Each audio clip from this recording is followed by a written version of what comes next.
Before we begin, I want to say this quietly. The story you're about to hear isn't about villains or heroes. It's about what happens when you trust the wrong person with the right truth. If you're someone who listens to stories not for drama, but to understand people, subscribe. Because this channel is for stories that don't shout, they stay with you. The confession. I told Chloe everything on a Tuesday night in March, and by Friday morning, my entire life had collapsed. We were sitting in her apartment in Capitol Hill, Seattle, one of those old converted walk-ups with radiators that clanged and windows that never quite shut all the way. Rain hammered against the glass, like it always does in the Pacific Northwest, that relentless drumming that makes you feel like you're inside a confession booth made of water and glass. I remember the mug in my hand, some local roast from that place on Pine Street we'd been going to since college. I remember thinking this was safe, that she was safe. "I need to tell you something," I said, "something I've never told anyone." Chloe looked up from her phone, her face open and warm in that way that made everyone trust her instantly. "You know you can tell me anything, Sam. Have you ever had a secret so heavy that carrying it alone felt like drowning? That's what it was like. 7 years of holding this thing inside me, watching it corrode everything good, every relationship, every moment of peace. And Chloe was my best friend. We'd known each other since sophomore year at UW. She was the one who held my hair back when I got food poisoning from that sketchy teriyaki place on the Ave. She was the one who talked me through my mom's cancer scare, who helped me move 3 times, who knew which Thai restaurant I liked and which ex-boyfriend's name would still make me cry. So I told her. I told her about the night in 2018 when I was working late at the marketing firm in Bellevue, about Marcus, my supervisor, who'd had too much whiskey at the office holiday party, about how I'd driven him home because he was too drunk to get behind the wheel, which felt like the right thing to do, the responsible thing, about what happened when we got to his place in Redmond, how lines blurred, how I made a choice I knew was wrong even as I was making it. Marcus was married. His wife, Jennifer, was 7 months pregnant. I told Chloe how I'd carried that secret like a stone in my chest for years, how I'd left that job 3 months later, how I still saw Jennifer's Instagram posts sometimes. Their daughter was 6 now, gap-toothed and smiling in photos from their backyard in Sammamish. How I'd never told anyone because what good would it do? It was one night, one terrible mistake that would only hurt people if it came to light. Chloe listened to all of it. She held my hand. She made understanding noises. She said, "God, Sam, you've been carrying this alone for so long." Maybe you've felt that rush of relief when someone finally knows you, really knows you, including the worst parts, and doesn't run. That's what I felt, like I could finally breathe. "Thank you," I whispered. "Thank you for not hating me." She squeezed my hand. "I could never hate you. You're my best friend." I drove home that night through the wet streets of Seattle, past the glowing Starbucks signs and the clusters of tents under the I-5 overpass, feeling lighter than I had in years. The city looked beautiful through the rain-streaked windshield.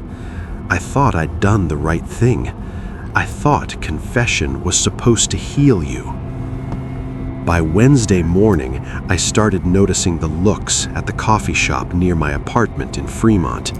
The barista, this guy I'd seen 100 times who knew my order, wouldn't make eye contact. A woman I recognized from my yoga studio stared at me, then whispered something to her friend.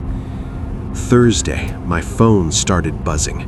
Messages from numbers I didn't recognize, Facebook friend requests from strangers, a voicemail from someone asking if I had any comment on the allegations. Friday morning, I understood. Someone had posted my story online, not just anywhere, on one of those local gossip forums, Seattle Tea Spillers or whatever they called it. But it wasn't anonymous.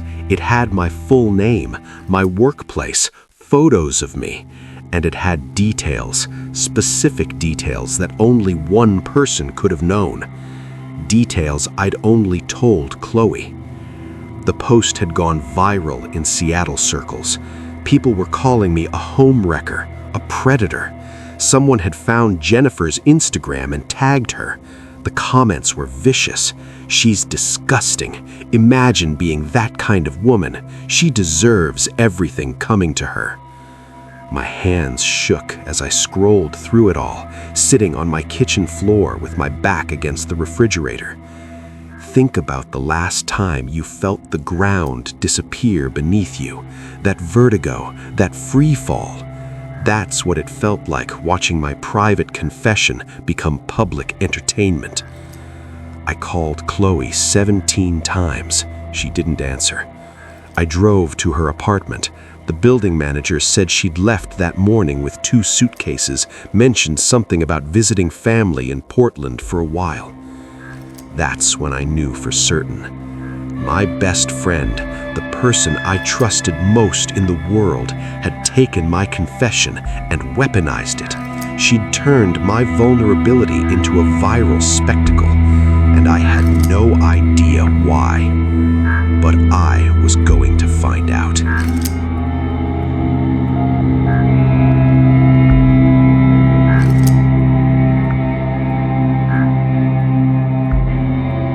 The unraveling. By Friday afternoon, I'd lost my job. My boss at the digital marketing agency, a startup in South Lake Union with exposed brick walls and cold brew on tap, called me into her office at 2 p.m. Through the glass walls, I could see my coworkers pretending not to watch. Sarah, my boss, was 34 and usually wore her progressive values like armor, pride flags, BLM pins, pronouns in her email signature. But that day, she looked at me like I was something she'd stepped in. "Sam, I'm sure you understand that we have to prioritize our company culture and values," she said, not quite meeting my eyes. "Given the situation that's come to light and the attention it's bringing to the company, we think it's best if we part ways." "The situation?" My voice cracked. "Sarah, that happened 7 years ago at a different job. It has nothing to do with my work here." "It's about judgment," she said. "And honestly, several employees have expressed that they don't feel comfortable working with you. We're a small team. We can't have that kind of toxicity." Have you ever watched your professional reputation evaporate in real time? I'd spent 4 years building my career at this company. I'd brought in major clients, a craft brewery in Ballard, a tech startup in Pioneer Square. None of that mattered. I was walked out with a box of my desk supplies by 2:30, past colleagues who'd been friendly yesterday and were now silent. I sat in my car in the parking garage for an hour, the box on the passenger seat, watching the rain create rivers on the windshield. My phone kept buzzing. More messages, more friend requests from strangers. Someone had found my LinkedIn and left a review. Unethical and dishonest. Would not recommend working with this person. I drove to the Starbucks on 45th in Wallingford, far enough from my usual spots that I thought I might be anonymous. I ordered a coffee and opened my laptop, searching for any clue about why Chloe would do this. That's when I found the connection I'd missed. Jennifer, Marcus's wife, had started working in a nonprofit in Seattle about 8 months ago. I found her LinkedIn, Development Director at Seattle Youth Foundation, and there in her connections was a name that made my stomach drop. Chloe Richardson. They'd connected on LinkedIn 6 months ago. Around the same time, Chloe had started asking more questions about my past, about old jobs, about whether I had any regrets from my 20s. I scrolled through Jennifer's Facebook, my heart pounding. There, a photo from a networking event at the Edgewater Hotel in October. In the background, unmistakably, was Chloe. They were in the same professional circles. They might have been friends. Maybe you've had that moment when the conspiracy you feared turns out to be real, when paranoia becomes proof. My hands were shaking so badly I could barely type. I tried Chloe's number again. This time she answered. "What the fuck did you do?" I said. "Sam." Her voice was calm, too calm. "I think we should talk in person. You posted my confession online. You destroyed my life. Why would I meet you anywhere?" "Because you don't have the full picture," she said. "And honestly, you owe me the chance to explain." "I owe you?" "Coffee, tomorrow. That place on Broadway where we used to study. Noon. I'll be there whether you show up or not." She hung up. I sat there in that Starbucks, watching Seattle rush past the windows, people with umbrellas, Amazon employees in their badges, tourists taking photos of the Space Needle in the distance, all of them living normal lives while mine combusted. That night, I couldn't sleep. I lay in my studio apartment in Fremont, listening to the rain and the occasional siren on Aurora Avenue, thinking about Jennifer. I'd looked at her Instagram for years, watching her daughter grow up, feeling that dull ache of guilt. Harper, her daughter's name was. She looked like Marcus, same dark curls, same wide smile. I'd never wanted Jennifer to know. What purpose would it serve? Marcus and I had made a mistake. One night, he'd been drunk, I'd been lonely and stupid and 26. It hadn't meant anything. Telling Jennifer would only transfer my pain to her, to their family, to that little girl with the gap-toothed smile. But now Jennifer knew anyway, and the whole internet knew, and I had no idea what Chloe's endgame was. Saturday morning, I drove to the cafe on Broadway. Think about the last time you walked into a confrontation knowing you might not like what you discover, that cocktail of dread and necessity. That's what propelled me through the door. Chloe was already there, sitting at our old table by the window. She looked the same as always, blonde hair and a ponytail, North Face jacket, that open face that everyone trusted. She'd ordered me a latte, my usual order. "Thanks for coming," she said. I sat down across from her, didn't touch the coffee. "Explain." She sighed, looked out the window at the traffic on Broadway. "Jennifer is my friend. We met at a professional development workshop last spring. We became close. She's a really good person, Sam. You'd like her." "So you what? Befriended her and then decided to destroy me on her behalf?" "I didn't plan this." Chloe's voice had an edge now. "We were talking one night about marriage, about trust. She told me she always had this feeling that Marcus had cheated during her pregnancy. She never had proof, but she knew. It aided her for years. And then you confessed to me, and I realized you were the missing piece of her story, the thing she'd always suspected but couldn't confirm." "So you told her?" "No, I told the internet.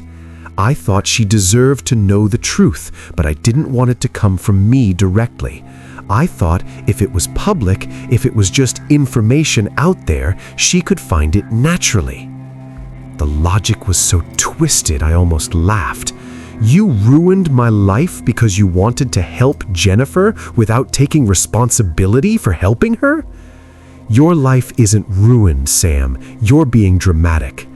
I lost my job yesterday. People are calling me a predator online. My name is linked with home wrecker in Google searches now. But sure, I'm being dramatic." Chloe's expression hardened. "You made a choice 7 years ago. You slept with a married man whose wife was pregnant. That was your choice. I just made sure there were consequences." 7 years later, that's justice to you?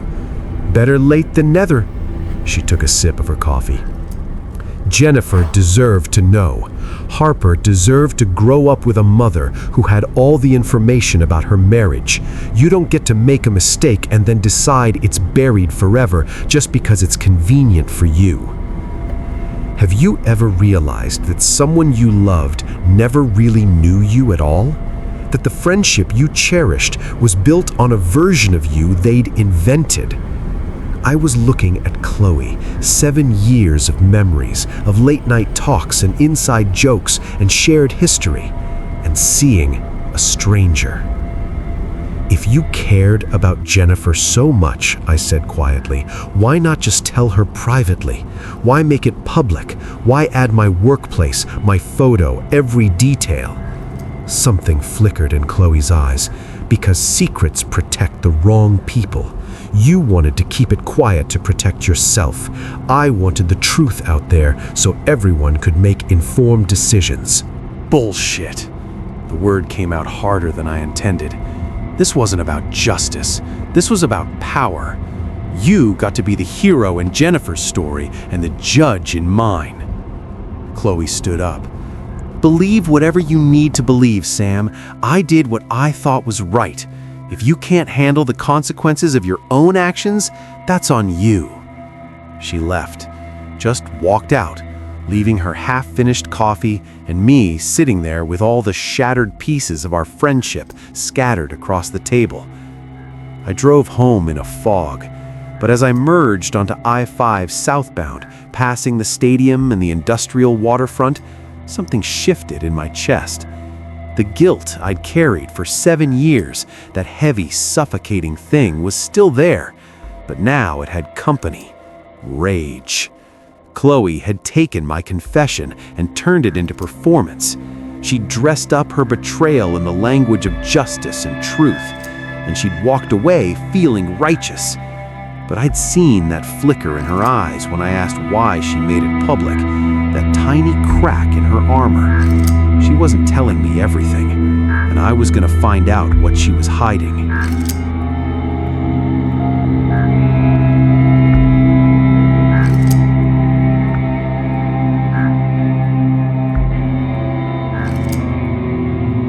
The investigation. I started digging on Sunday morning. My apartment felt claustrophobic. Those 4 walls in Fremont that had been my sanctuary now felt like a cage. I'd woken up to 3 more emails, one from my landlord asking if everything was okay, translation, had I seen the post about me? One from my college roommate saying she needed space to process this, and one from a reporter at the Seattle Times asking for an interview about accountability in the #MeToo era. I deleted them all and opened my laptop. If Chloe was friends with Jennifer, there had to be a trail. I started with social media, cross-referencing every tagged photo, every comment, every mutual connection. Chloe had been careful. No public posts about Jennifer, no obvious links. But social media always leaves breadcrumbs if you know where to look. I found them at a charity 5K in Green Lake last September. Jennifer had posted a photo of herself at the finish line, and in the background, blurry but unmistakable, was Chloe in a volunteer t-shirt. The caption, "Amazing turnout for youth mental health. Thanks to all our volunteers." The event was organized by Seattle Youth Foundation, Jennifer's nonprofit. Chloe had been volunteering there. For how long? I pulled up the foundation's website and clicked through their volunteer page, their event archives. There she was, Chloe Richardson, listed as a community outreach volunteer since April of last year, almost a full year before I'd confessed to her. Think about the moment when you realize you've been played, when the timeline stops making sense in your favor. My confession hadn't been the trigger. Chloe had already been in Jennifer's orbit for months. She'd already known who Jennifer was, where she worked, what her life looked like. which meant when Chloe started asking me questions about my past last fall, those casual, friendly questions over drinks at that brewery in Ballard, she'd already been looking for something. I called the one person I thought might help me, Derek, Chloe's ex-boyfriend from college. They dated for 2 years at UW and stayed friendly after the breakup. I'd always liked Derek. He was an accountant now, lived in Tacoma, had that steady, reasonable energy that Chloe had always seemed to lack. "Sam?" He sounded surprised when he answered. "Hey, I saw the stuff online. Are you okay?" "Not really. Derek, I need to ask you something about Chloe, and I need you to be honest with me." A pause. "Okay? Did she ever talk to you about Jennifer Hoffman or Marcus Hoffman?" Another pause, longer this time. "Why are you asking?"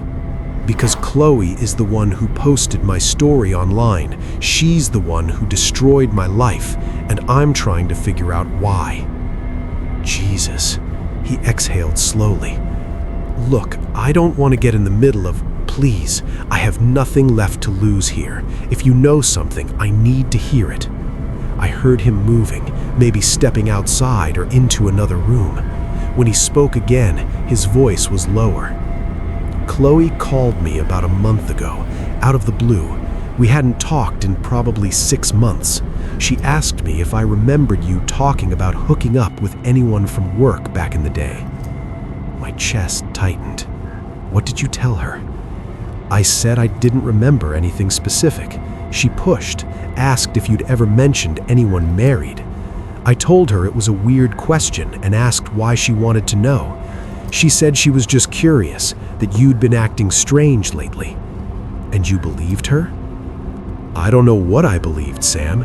She was your ex. You were her best friend. I figured it was girl drama or something. I didn't think—" He trailed off. "She was fishing for information. From me, probably. From other people, too. She was building a case." I thanked Derek and hung up, my mind racing. Chloe hadn't stumbled into this. She'd hunted for it. But why? What did she gain from destroying me? Maybe you've tried to reconstruct someone's motives after they've hurt you, going over every conversation, every interaction, looking for the moment it all went wrong. I spent Sunday afternoon doing exactly that, scrolling through years of texts and emails, trying to find the crack in our friendship. And then I found it. An email from November, 3 months before my confession. Chloe had sent me a link to a job posting, Senior Marketing Director at Seattle Youth Foundation. "Saw this and thought of you," she'd written. "You'd be perfect for it. Jennifer Hoffman is the hiring manager. I met her at an event and mentioned you. She seemed interested." I'd never applied. I'd been happy at my job, hadn't been looking for a change. I'd thanked Chloe and forgotten about it. But now I went to the foundation's website and looked up their current staff. Senior Marketing Director, Chloe Richardson. Start date, January 2024. She'd taken the job she'd recommended to me. My phone rang. Unknown number. I almost didn't answer, but something made me pick up. "Sam?" A woman's voice, unfamiliar. "This is Jennifer Hoffman. I think we need to talk. I met Jennifer on Monday afternoon at a Panera Bread off Highway 520 in Redmond. Neutral territory, suburban and anonymous. I got there early, ordered a coffee I couldn't drink, and sat at a corner table watching the door. She walked in at exactly 2 p.m. I recognized her from her photos, mid-30s, brown hair pulled into a practical ponytail, tired eyes that probably came from raising a 6-year-old and running a nonprofit. She looked like someone who'd been through a lot and was still standing. She ordered tea and sat down across from me. For a long moment, we just looked at each other. "I'm sorry," I said, finally. It was the only thing I could think to say. Jennifer nodded slowly. "I know you are. I could tell from the post. The way Chloe wrote it, she made you sound like a monster, but I could read between the lines. Chloe wrote it? I said. You mean she told you she wrote it? She didn't have to tell me. I recognized her writing style, her moral certainty. Jennifer stirred her tea.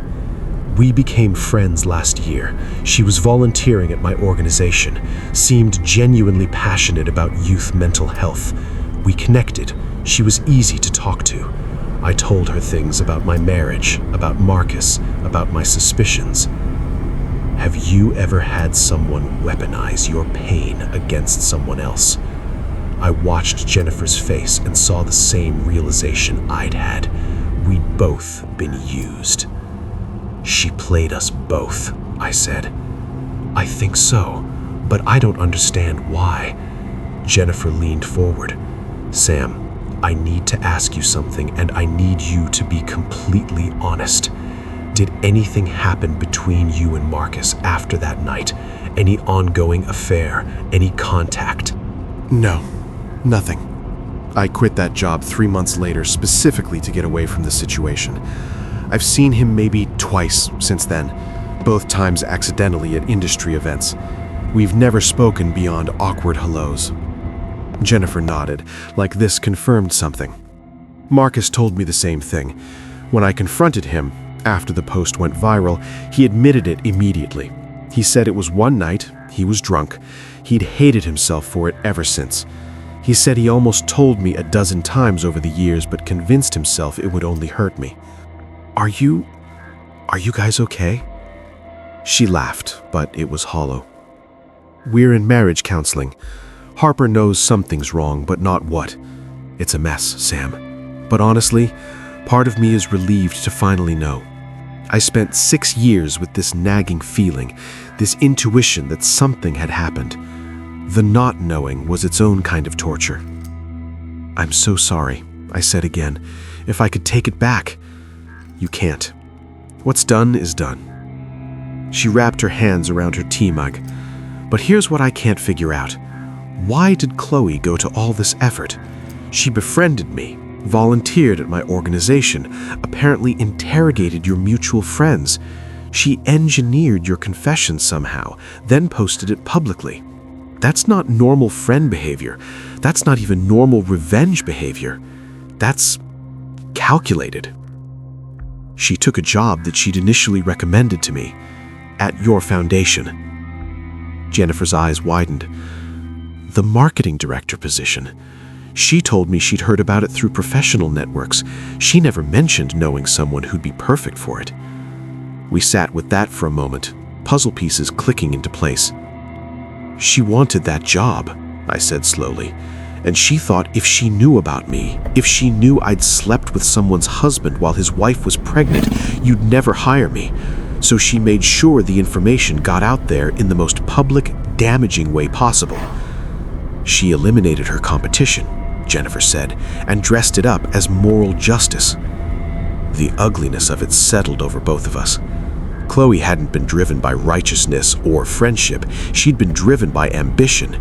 She'd found a secret she could exploit, a person she could destroy, and a victim she could position herself as saving, all to secure a job. There's more, Jennifer said quietly. I started asking questions around the office after we got off the phone yesterday. Chloe's been problematic. She's undermined 2 colleagues, spread rumors about a board member, positioned herself as indispensable while making everyone else look incompetent. Our ED has been documenting issues but hasn't acted yet because Chloe's fundraising numbers are good. So, what do we do? I asked. Jennifer met my eyes. I don't know, but I think we need to find out what else she's lied about.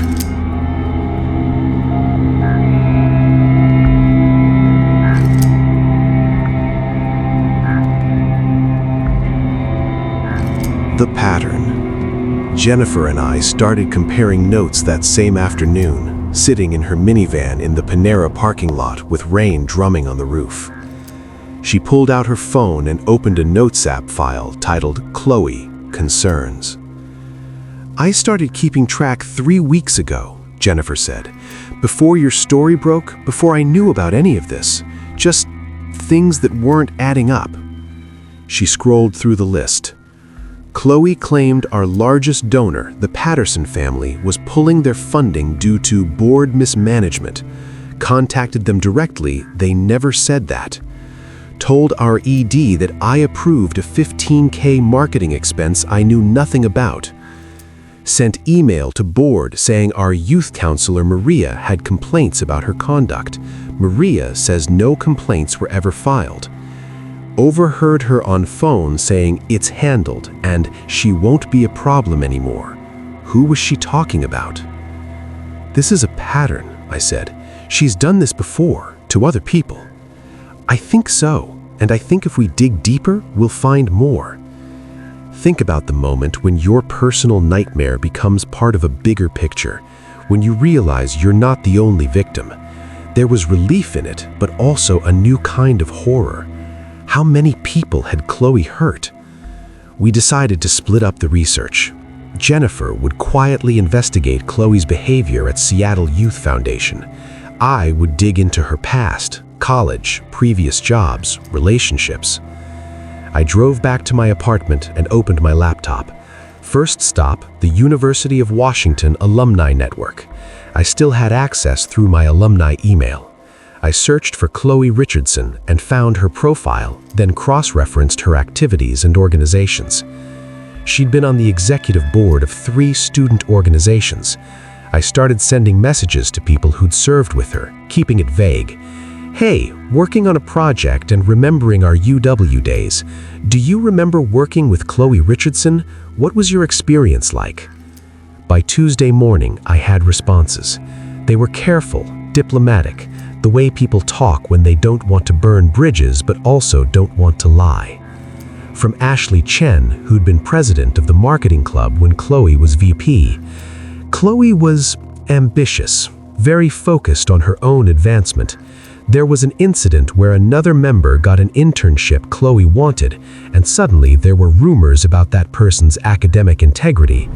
It was never proven, but the member left the club. Looking back, it was suspicious timing. From Marcus, not my Marcus, a different one, who'd worked with Chloe on the student newspaper, she had a way of making herself essential and everyone else expendable. She'd volunteer to help with your article, then somehow the editor would hear that you'd missed deadlines or done sloppy research. It happened to 3 different writers. We couldn't prove it was her, but we all suspected it.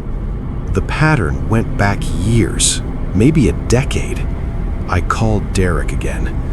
"When you and Chloe dated, did she ever sabotage any of your friendships?" "Jesus, Sam, what is this really about? Just answer the question, please." A long sigh. Yeah, she did. My roommate sophomore year, Jordan, we were really close.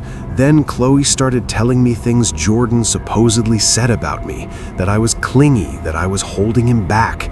I confronted Jordan, we had a huge fight, stopped being friends. Found out years later that Jordan never said any of that stuff. Chloe had made it up. "Why didn't you break up with her immediately?" "Because she was good at making me feel like I was crazy for doubting her. And because," he paused, "because she'd alternate between being amazing and being cruel. You know how she is. She'd tear you down, then build you back up, and you'd feel grateful to her for it." Have you ever looked back at a relationship and realized the red flags were waving the whole time, but you'd trained yourself not to see them? That's what this felt like. 7 years of friendship, and I'd missed every warning sign because Chloe had been so good at hiding them from me. Or maybe I'd been useful to her, until I wasn't. Wednesday afternoon, Jennifer called me.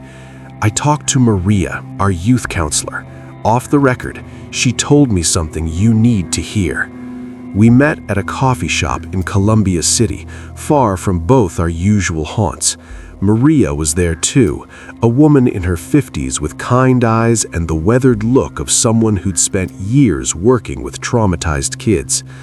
Jennifer said I could trust you, that you're trying to understand what Chloe's been doing. I am. Anything you can tell me would help. Maria wrapped her hands around her coffee mug. 3 months ago, Chloe approached me privately, said she was concerned about Jennifer's judgment, that Jennifer had been making erratic decisions, and the board was losing confidence in her. She said several board members had confided in her about it. Jennifer stiffened beside me. That never happened. I know that now, but at the time, Chloe was convincing. She asked me to document any instances where Jennifer seemed unstable or emotional. She said it was for Jennifer's own good, that we needed to build a case to get her support before the board forced her out. You're saying Chloe was trying to get Jennifer fired, I said. I think so. She wanted me to be a witness against Jennifer. When I refused, when I said I'd never seen anything concerning in Jennifer's behavior, Chloe got cold. A week later, there were suddenly questions about my credentials, about whether I'd properly documented some client sessions. Nothing came of it because my records were spotless, but it was clear retaliation. Jennifer looked pale. She's trying to take over the organization, position herself as the competent one while undermining me. It gets worse, Maria said. I have a friend who used to work at Chloe's previous employer, a marketing agency in Bellevue called Cascade Creative. I called her yesterday and asked about Chloe. She said Chloe left under strange circumstances. There was a woman there, Sarah Martinez, who was being groomed for a promotion to creative director. Then suddenly there were allegations that Sarah had stolen client ideas and passed them off as her own. The evidence seemed convincing. Emails, timestamps, everything. Sarah was fired. My stomach dropped. Let me guess. Chloe got the promotion. Maria nodded. 6 months later. Sarah never worked in marketing again. My friend said she moved to Portland and changed careers entirely. The whole thing destroyed her. Maybe you felt the weight of realizing that someone's cruelty has ripple effects, that you're not just a single victim, but part of a long chain of damage. Sarah Martinez was out there somewhere, her career destroyed by the same woman who'd destroyed mine. How many others were there? We need to find Sarah, I said. It took me 2 days to track her down. Sarah Martinez now worked as a high school art teacher in Portland, Oregon. I found her through the school's website and sent her a carefully worded email explaining who I was and what had happened. I wasn't sure she'd respond. She called me Friday evening. I saw the post about you, Sarah said, without preamble. Her voice was flat, exhausted. I saw Chloe's name in the comments, people praising her for holding you accountable, and I knew. Knew what? I asked. That she'd done it again, that she'd found someone to destroy and dressed it up as justice or honesty or whatever moral framework made her feel good about it. Sarah, what happened at Cascade Creative? She told me everything. How Chloe had befriended her, seemed supportive, offered to help with the presentation that would determine Sarah's promotion. How Chloe had access to Sarah's files, her drafts, her ideas. How an anonymous complaint came to HR claiming Sarah had plagiarized client pitches. The evidence was damning. Emails from Sarah's account sent to her personal email with client files attached, timestamps showing she'd accessed confidential materials after hours. I didn't do any of it, but the evidence was perfect, too perfect, like someone who understood systems and access had framed me. I tried to fight it, but the firm was terrified of liability. They let me go and paid me severance on the condition that I sign an NDA and wouldn't pursue legal action. You think Chloe planted the evidence? I know she did. She had my passwords. I'd shared them with her once when I was out sick and needed her to grab a file. She had access to my computer when I was in meetings, and she had the technical knowledge to make it look authentic, but I couldn't prove it. I had no proof except my gut feeling that my friend had destroyed me. Think about the last time you had to choose between fighting for the truth and just surviving. Sarah had chosen survival.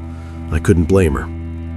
"There's more of us," I said. "People Chloe has done this to. We're building a case." "A case for what? To do what?" Sarah's voice cracked. "I had lawyers look at it, Sam.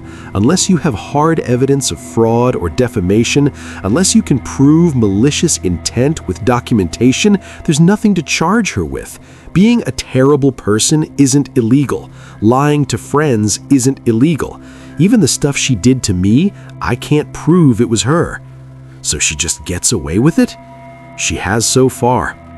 Look, I'm sorry for what she did to you. I really am. But I moved on. I built a new life.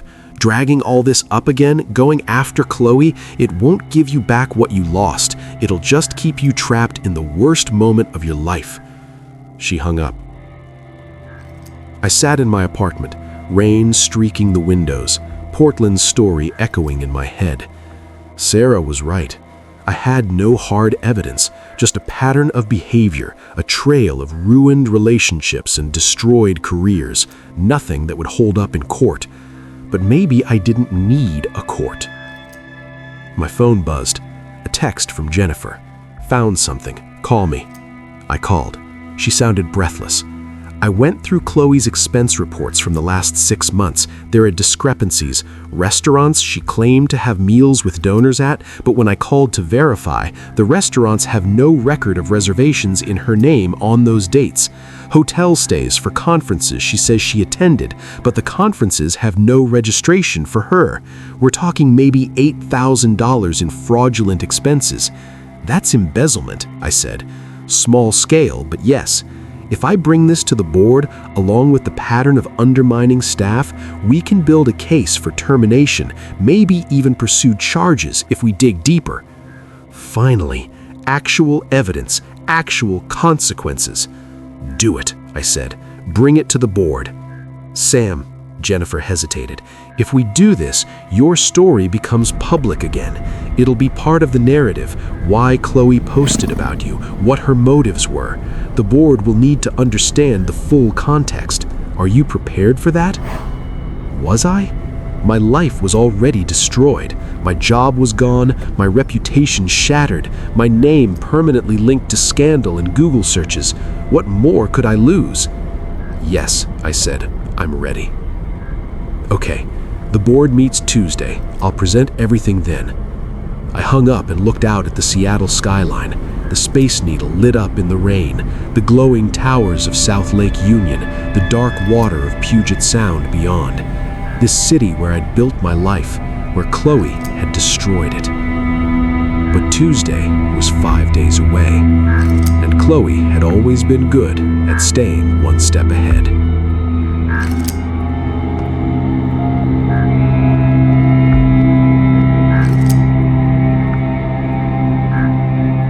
The confrontation. Saturday morning, Chloe showed up at my apartment. I heard the knock at 9 a.m. and looked through the peephole, still in my pajamas, coffee mug in hand. There she was, standing in the hallway of my Fremont building like she had 100 times before, like nothing had changed, like we were still friends. I opened the door but didn't invite her in. "We need to talk," she said. "I don't think we do." "Sam, please, I know you're angry, but there are things you don't understand." She looked different, thinner maybe, or just more tired. Dark circles under her eyes. Her usual confidence seemed strained. "Can I come in, just for 5 minutes?" Every instinct screamed no, but I also wanted to hear what she'd say, what lies she'd prepared, what justifications she'd crafted. I stepped back and let her in. She sat on my couch, the same couch where we'd watched movies and shared secrets and planned futures. The wrongness of it made my skin crawl. "I know you've been digging into my past," Chloe said. Derek called me, said you'd been asking questions, and I know you met with Jennifer. You're having us watched? No, Sam. People talk. It's a small professional community in Seattle. She folded her hands in her lap. I wanted to explain before you hear things from other people, before you build some narrative in your head about who I am. Have you ever watched someone try to rewrite history in real time? That's what this was. I'm listening, I said. Chloe took a breath. Everything I've done, the post, the information about your past, I did it because I thought it was the right thing to do. Jennifer deserved to know the truth about her marriage. You made a choice 7 years ago that affected real people, and there should be accountability for that. You didn't do it for Jennifer. You did it because you wanted my job. Something flickered in her eyes. That's not... You're being paranoid. Am I?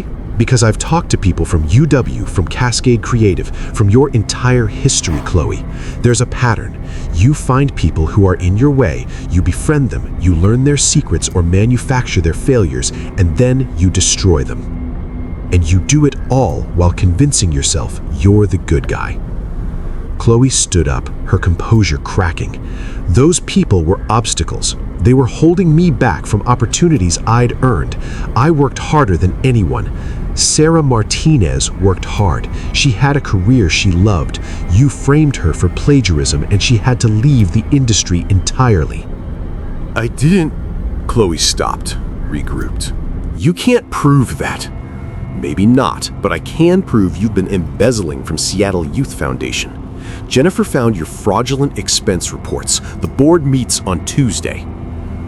The color drained from Chloe's face.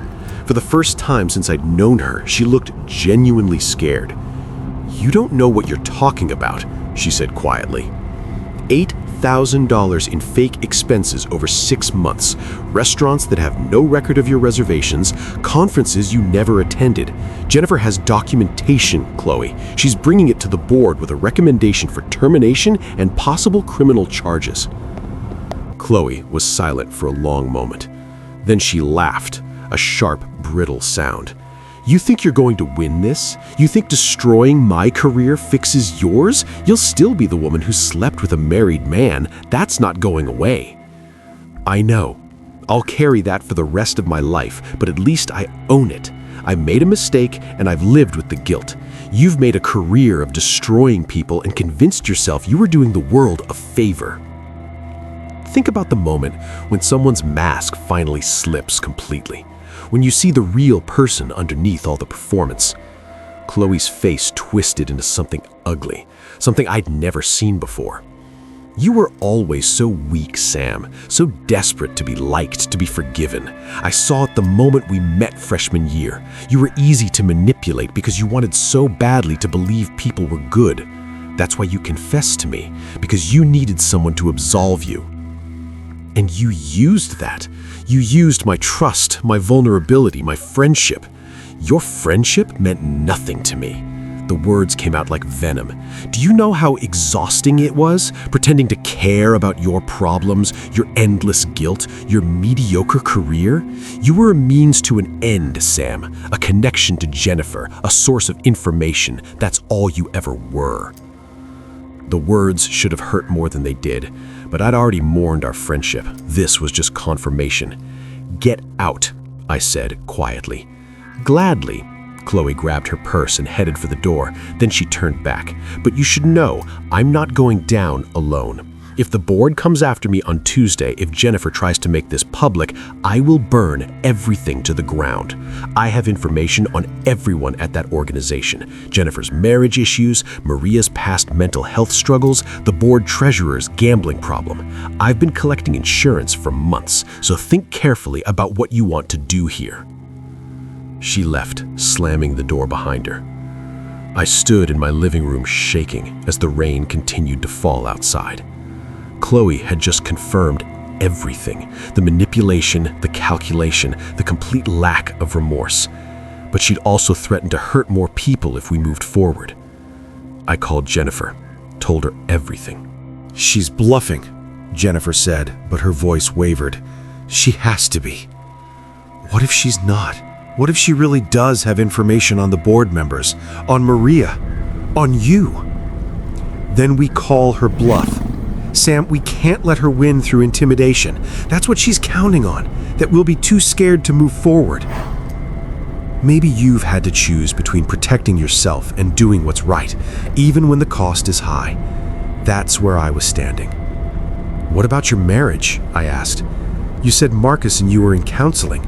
If Chloe goes public with more details, Marcus and I will survive or we won't. But I can't let Chloe keep hurting people just because I'm afraid of what she might say. This stops on Tuesday. I spent the weekend preparing.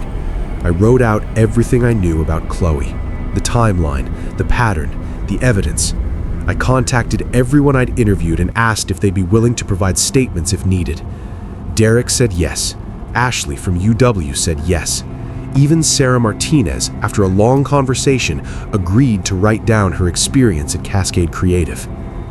Sunday night, I got a text from an unknown number. This is Marcus Hoffman. Jennifer gave me your number. I wanted to say I'm sorry. For that night, for everything that came after. I take full responsibility for what happened. If you need me to testify to the board about Chloe's motives, I will. I stared at that text for a long time. Marcus, the man I'd tried so hard not to think about for 7 years, the source of my deepest shame, was offering me to help. The irony wasn't lost on me. I texted back, "Thank you. I'm sorry too, for all of it." Monday morning, I woke up to an email from the Seattle Times reporter who'd contacted me the week before. The subject line, Chloe Richardson, pattern of behavior. I opened it.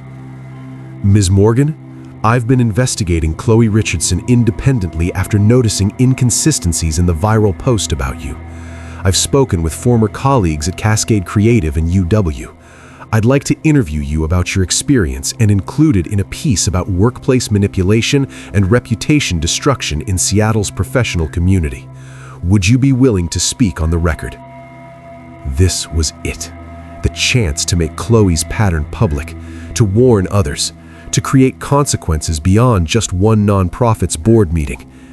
But it also meant reliving everything, putting my name in the paper, making my worst mistake part of a larger story. I thought about Sarah Martinez, teaching art in Portland, trying to move on. I thought about Jennifer, fighting to save her organization and her marriage.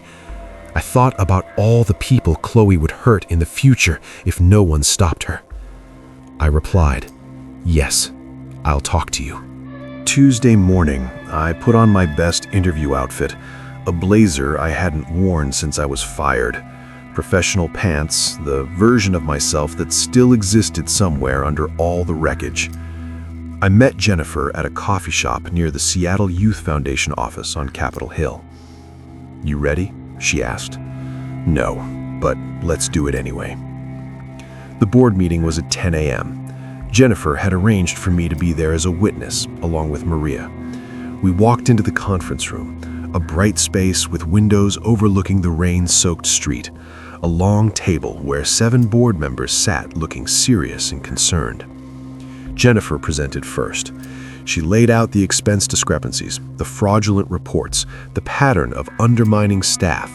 She was calm, methodical, damning. Then Maria spoke about the attempt to document false concerns about Jennifer, about the retaliation when she refused. Then it was my turn. Have you ever had to tell your worst story to a room full of strangers who will judge you for it? I told them about my confession to Chloe, about the viral post, about losing my job. I told them about discovering Chloe had befriended Jennifer specifically to position herself for the marketing director role. I told them about the pattern we'd uncovered, the college incidents, Sarah Martinez, the systematic destruction of anyone in Chloe's way. The board members listened in silence. One woman took notes. The board president, a man in his 60s named Robert Chen, asked careful questions. When I finished, he said, "And Ms. Richardson is aware of this meeting?" She should be, Jennifer said. I sent her a calendar invitation yesterday as required by her employment contract. The conference room door opened. Chloe walked in, dressed immaculately in a navy suit, her hair perfect, her expression calm. She looked at each of us, Jennifer, Maria, me, with something between pity and contempt. "I'm glad you're all here," she said, "because I have some things the board should know too." She pulled out a folder and started laying documents on the table, printouts of emails, financial statements, text messages. "Jennifer Hoffman has been having an inappropriate relationship with a donor," she said. "These emails show communications that go beyond professional boundaries. The donor in question, Thomas Way, has given over $50,000 to this organization in the last year alone. I believe Jennifer has been trading sexual favors for donations, which is not only unethical, but potentially illegal given our nonprofit status." Jennifer's face went white. "That's absolutely not..." "And Maria Lopez," Chloe continued, "has been sharing confidential client information with her partner who works at a competing youth services organization. HIPAA violations. I have text messages that reference specific cases." Maria stood up. "Those texts were about my own family members, not clients. And Sam Morgan," Chloe turned to me, "has been in contact with Marcus Hoffman for years, continuing their affair even after he reconciled with his wife. I have proof." She laid down printed screenshots of text messages, my number, Marcus's number, conversations that looked intimate, ongoing, explicit. My heart stopped, because I'd never sent those messages. I'd texted Marcus exactly once, Sunday night, to say I was sorry. These were fake, fabricated, just like the evidence she'd planted against Sarah Martinez. But they looked real. Timestamps, correct phone numbers, formatting that matched actual text threads. Think about the moment when you realize someone has been planning your destruction for longer than you knew, with more precision than you imagined. Chloe hadn't just been collecting insurance, she'd been manufacturing it. "None of this is real," I said. "She's framed all of us." "Of course you'd say that, just like you'd claim I posted your confession out of malice rather than moral obligation. The truth is, this entire board meeting is retaliation against me for holding people accountable. Sam is embarrassed that her affair became public. Jennifer is angry that I reported her ethical violations, and Maria is trying to cover up her HIPAA breaches." Robert Chen looked at the documents, then at us, then at Chloe. His face was unreadable. "I think," he said slowly, "we need to postpone this meeting and conduct a full investigation. These are serious allegations on both sides." "No," Jennifer said. "Robert, please, look at the pattern here. Look at what she's doing." "The pattern is that you're all trying to destroy me because I threatened your comfortable corruption," Chloe said. Her voice was rising now, passionate, righteous.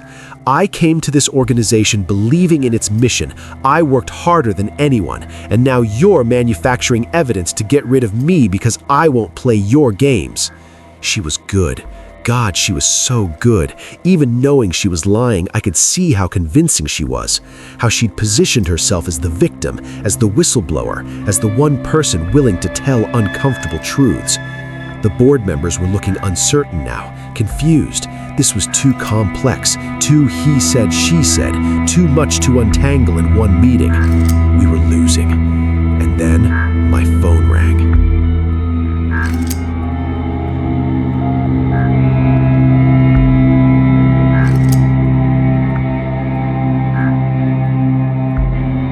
I looked at my phone, the Seattle Times reporter. I let it go to voicemail, but 30 seconds later, a text appeared. "Article going live in 10 minutes. Thought you should know. Thank you for your courage." My hands were shaking. The article. The reporter had found enough to publish. "Excuse me," I said to the room. I stepped into the hallway and called her back. "Sam, I wanted to give you a heads up," the reporter said. Her name was Michelle Park, and her voice was calm, professional. "We're publishing the investigation in 10 minutes.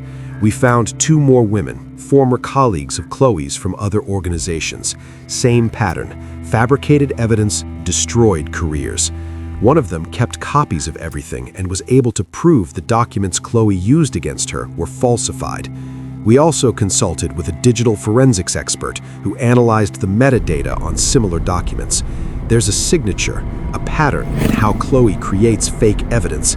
Timestamps that don't match cellular data, formatting inconsistencies, things a regular person wouldn't notice, but an expert can spot. "Can you look at something right now?" I asked. "Photos of documents? She just presented fake evidence against me and 2 other people. If we can prove they're fabricated in the next few minutes, send them to me. I'll have my expert on standby." I went back into the conference room. "I need to photograph those documents," I said, pointing to Chloe's evidence on the table. "Absolutely not," Chloe said. "Those are confidential." "Robert," I said, looking at the board president, "in about 8 minutes, the Seattle Times is publishing an investigation into Chloe Richardson's pattern of fabricating evidence and destroying careers. It includes expert analysis of her methods. I'm asking you to let me photograph these documents so we can have them analyzed the same way. If they're real, you'll know. If they're fake, you'll know that too." Robert looked at Chloe, whose face had gone pale. I think that's reasonable," he said slowly. I took photos of every page while Chloe stood rigid, her jaw clenched. I sent them to Michelle Park. Then we all waited in tense silence. Have you ever watched someone's entire facade crumble in slow motion? That's what the next few minutes were like. My phone buzzed. "Michelle, preliminary analysis, same signature, fabricated within the last 48 hours. Metadata shows creation timestamp doesn't match alleged message dates. My expert is 95% confident these are fake." I showed the text to Robert. That's not definitive. Metadata can be wrong. Experts can be biased." "The article just went live," Maria said quietly, looking at her own phone. She turned her screen toward the table. The headline, "Pattern of Deception: How One Woman Destroyed Careers Across Seattle's Professional Community." The article was thorough, devastating. It detailed 3 cases before mine: Sarah Martinez at Cascade Creative, a project manager at a tech startup in Bellevue, and a development director at another nonprofit in Tacoma. In each case, Chloe had befriended the woman, identified her as competition for a role or opportunity, and then systematically destroyed her career through fabricated evidence or strategic rumors. The tech startup case was the breakthrough. That woman, Diana Ostrovsky, had been accused of leaking proprietary code to a competitor. She'd been fired, almost sued, blacklisted from the industry. But Diana was a software engineer. She understood digital forensics. She'd kept everything. Her original work files, time-stamped backups, server logs. She'd been able to prove that the leaked code had been backdated and sent from a spoofed email address. She'd spent $15,000 of her own money on forensic analysis that proved the frame-up. But by then, she'd already lost her job and her reputation. Diana had been trying for 2 years to get someone to listen. The Seattle Times finally had. The article quoted the digital forensics expert. "These fabrications show a consistent methodology. The perpetrator understands just enough about digital systems to create convincing fake evidence, but not enough to hide the telltale signs from expert analysis. It's sophisticated for a layperson, but sloppy from a forensics perspective." There were quotes from Derek about the college years, from people at UW, from former colleagues. And there was my story, the confession, the betrayal, the job I'd lost. But in this context, framed alongside the others, it was clear I wasn't a villain, I was a victim. Maybe you've experienced the strange relief of having your pain validated by strangers, of having someone say this wasn't your fault when you've spent months believing it was. That's what reading that article felt like. Robert Chen set down his phone. He looked at Chloe for a long moment. "Ms. Richardson," he said quietly, "I think you should leave.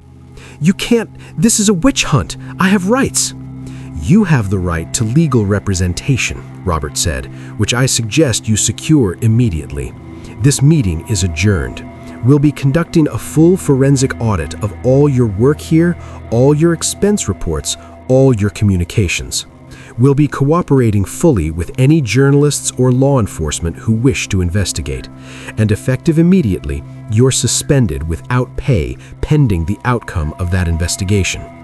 Chloe looked around the room, at Jennifer, at Maria, at me, at the board members, looking for an ally, for sympathy, for someone who still believed her.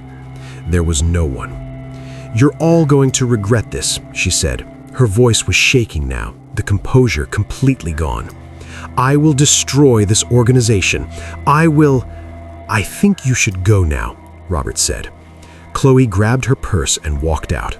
The door closed behind her with a soft click, and the silence that followed felt like collective exhale. The next few weeks were chaotic. The Seattle Times article went viral, not just locally, but nationally.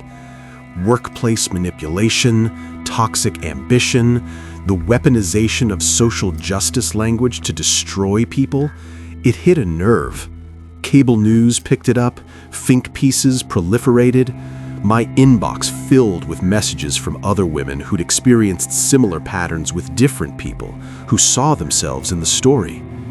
Chloe was fired from Seattle Youth Foundation. The forensic audit found over $30,000 in fraudulent expenses spanning 18 months, plus evidence that she'd been systematically undermining Jennifer's authority with board members through carefully crafted emails that misrepresented conversations and decisions. The King County Prosecutor's Office opened an investigation into embezzlement charges. Diana Ostrovsky, the software engineer from the article, filed a civil lawsuit against Chloe for defamation and fraud. Sarah Martinez joined it. So did the project manager from the tech startup. I didn't join the lawsuit. I'd lost enough time to Chloe. I wanted to move forward, not stay trapped in legal battles for years. Instead, I focused on rebuilding. Think about what it's like to reconstruct your life when the foundation has been destroyed. It's not about going back to who you were. That person doesn't exist anymore. It's about deciding who you want to become. I got a new job in April. Not in marketing, actually. A small nonprofit focused on restorative justice hired me as a program coordinator. The executive director had read the article and reached out. "We work with people trying to move past their worst mistakes," she said during my interview. "Seems like you understand that journey."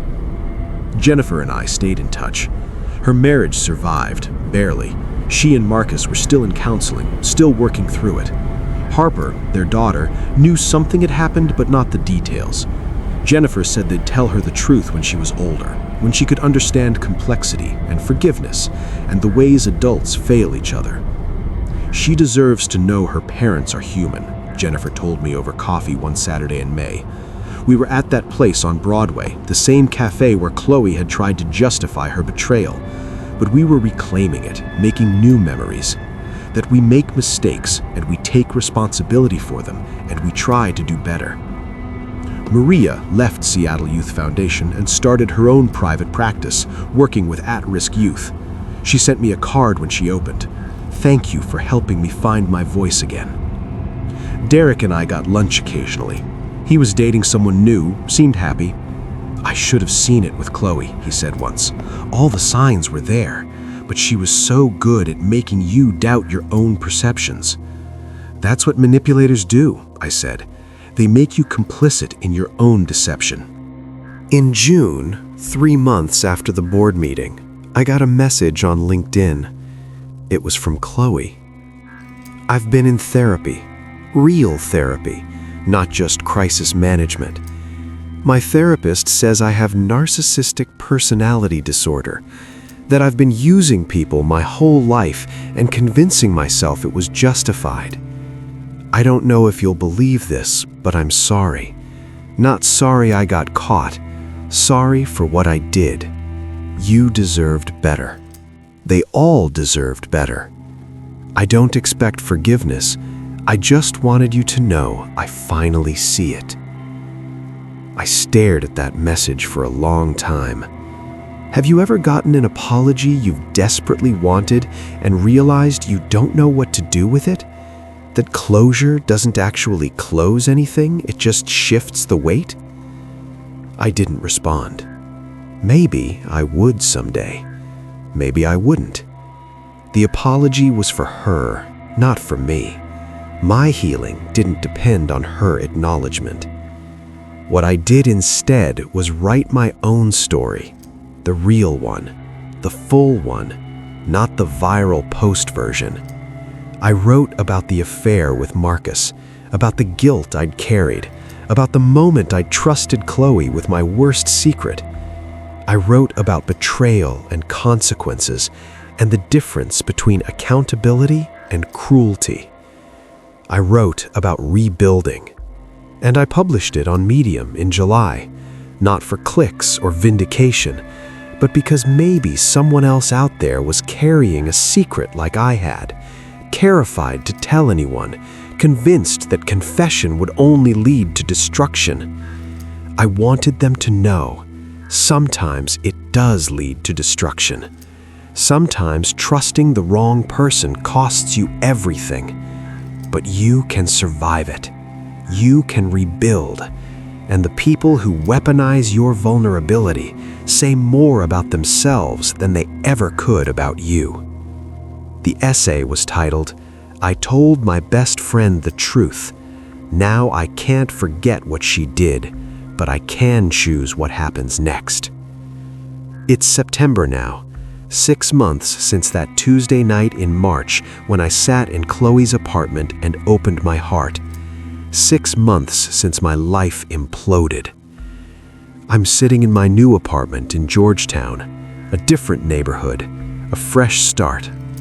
The rain is falling outside, the way it always does in Seattle. That relentless Pacific Northwest drumming that used to make me feel claustrophobic, but now just feels like home. My phone has been quiet today. No unknown numbers, no hateful messages. The viral post has faded from social media, replaced by newer scandals, newer outrages. My name still appears in Google searches linked to the story, but now it's mostly connected to the Seattle Times investigation and my Medium essay. The narrative has shifted. I'm not the homewrecker anymore. I'm the survivor of a manipulator. Both things can be true. I did something wrong 7 years ago, and someone used that wrong thing to destroy me for her own gain. I can own both truths. Jennifer texted me this morning. Harper asked why we don't see your friend Chloe anymore. I told her sometimes people aren't who we think they are. She said, "That's sad." And I said, "Yes, it is. But recognizing it is how we protect ourselves." I think about Chloe sometimes. Wonder if she's really in therapy, really trying to change. Wonder if narcissistic personality disorder is an explanation or an excuse. Wonder if she's found new victims, or if the public exposure scared her into actual self-reflection. Mostly, though, I think about the women who survived her. Diana won her lawsuit, $175,000 in damages. Sarah started painting again, something she'd given up after her career imploded. Maria is thriving in private practice. We have a group chat now, the 4 of us. We call ourselves the Phoenix Project. We share job postings and article links and stupid memes. We remind each other we're not alone. Think about the last time you had to choose between bitterness and growth, between being defined by what happened to you or deciding who you become after. I choose growth. I choose forward. Some days that choice is easy. Some days it's the hardest thing I do. But I keep choosing it. There's a knock on my door. I'm not expecting anyone. I look through the peephole and see a woman I don't recognize, mid-20s, nervous looking, holding a coffee cup from the shop down the street. I open the door. "Can I help you?" "Are you Sam Morgan?" she asks. "I'm sorry to just show up. I read your essay, and I think I'm in a situation like yours, with someone I thought was my friend. She's been asking me a lot of questions about my past, about mistakes I've made, and I'm scared that if I tell her the truth, she'll use it against me. But I also feel like I'm going crazy keeping it inside."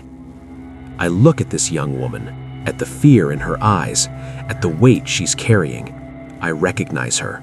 Not specifically, I've never met her before, but I know her. She's me 6 months ago. She's every woman who's ever trusted the wrong person and paid for it. "Come in," I say. "Let's talk." Because maybe that's the real ending to this story. Not revenge, not vindication, not even justice, really. Just one person helping another person see the trap before they step into it.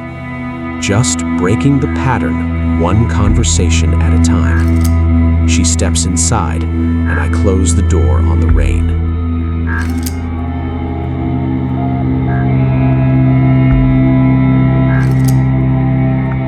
Some stories end with justice, some end with healing, and some stories don't really end at all. They just teach you who to be careful with.